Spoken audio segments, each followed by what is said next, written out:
বন্ধুরা চলে এসেছি রান্নাঘরে। মা করছে রান্না। কি রান্না করছো মা? এই যে রাইস হয়েছে আজকে লাঞ্চে, সমস্ত কিছু সবজিপাতি দিয়ে, শীতকালীন মরশুমি সবজি। ফুলকপি আছে, বিনস আছে, গাজর আছে, ক্যাপসিকাম আছে, সমস্ত কিছু, মটরশুঁটি, তাই তো রেডি হয়ে গেছে। আর এদিকে একটা হচ্ছে কিছু রাইসের সাথে এগ, হ্যাঁ মানে মিশিয়ে এগ সোয়া চিলি। আচ্ছা, মানে আমরা যেমন চিলি চিকেন খাই আর কি বন্ধুরা, সেই রকমই ব্যাপারটা একদম। কি করেছো, প্রথমে তেলের মধ্যে একটু পেঁয়াজ, ক্যাপসিকাম আর রসুন ফোড়ন দিয়েছো মনে হচ্ছে, দিয়ে রসুনটা বেটে দিয়েছি। আচ্ছা, রসুন বেটে দিয়েছো। যাই হোক, এই দেওয়া হয়েছে। আর এদিকে সোয়াবিনটাকে একটু নুন, হলুদ, লঙ্কার গুঁড়ো মাখিয়ে রেখে দিয়েছি। আচ্ছা, আগে ভেজে তুলে নিয়েছি। নুন, হলুদ, লঙ্কার গুঁড়ো দিয়ে ভেজে সেটা তুলে নেওয়া হয়েছে। আর এদিকে ডিমও ভেজে নেওয়া হয়েছে নুন হলুদ দিয়ে, যেরকম ভাজা হয়। আর এতে হচ্ছে টমেটো সস, চিলি সস আর এই সোয়া সস, একদম চিলি চিকেনের মতো। তো একটু মুখ বদলের জন্য আপনারা সবসময় চিকেন আমরা হয়তো কোনো সময় হলো না, সেই ক্ষেত্রে কিন্তু এরকম চিলি সোয়া বা এটা আবার এগটাও তার সাথে অ্যাড করা হয়েছে, মানে ভীষণই ভালো একটা খাবার হবে বোঝা যাচ্ছে, তাই তো? তো আপনারা আচ্ছা অবশ্যই বাড়িতে ট্রাই করতে পারেন এইরকম ভাবে। রসুন আদা বাটা দিয়ে দেওয়া হলো।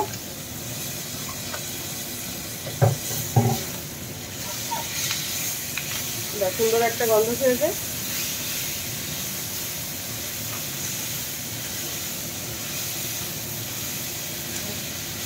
খুবই চটজলদি হয়ে যায়, তাই তো রান্নাটা? একদম বাড়িতে গেস্ট এলেও অনায়াসেই বানিয়ে কিন্তু একদম মন জিতে নেওয়া যেতেই পারে গেস্টের, তাই তো নাকি? তো চলুন তাহলে এইভাবে আপনারা ট্রাই করতে পারেন রান্নাটা, আশা করি আপনাদের ভালো লাগবে। এরপরে জাস্ট ওই সসটা অ্যাড হবে, সস অ্যাড করে দেওয়া হচ্ছে।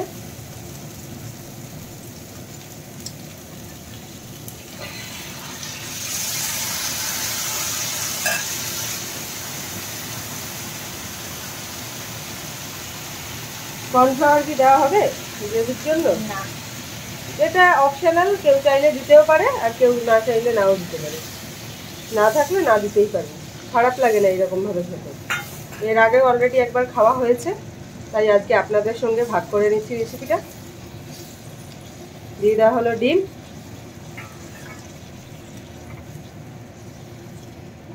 এবার কি ঢেকে দিলেই হয়ে যাবে? বাহ, লবণ আগেই দিয়ে দেওয়া হয়েছিল ভাজার সময়, তাই তো? তো দেখতেই পেলেন কি চটজলদি উপায়ে মাত্র 2-3 মিনিটের মধ্যে কিন্তু রান্না ডান। তো ঢেকে দেওয়া হলো। এরপর একদম খাবার টেবিলে আপনাদের কাছে আসছি।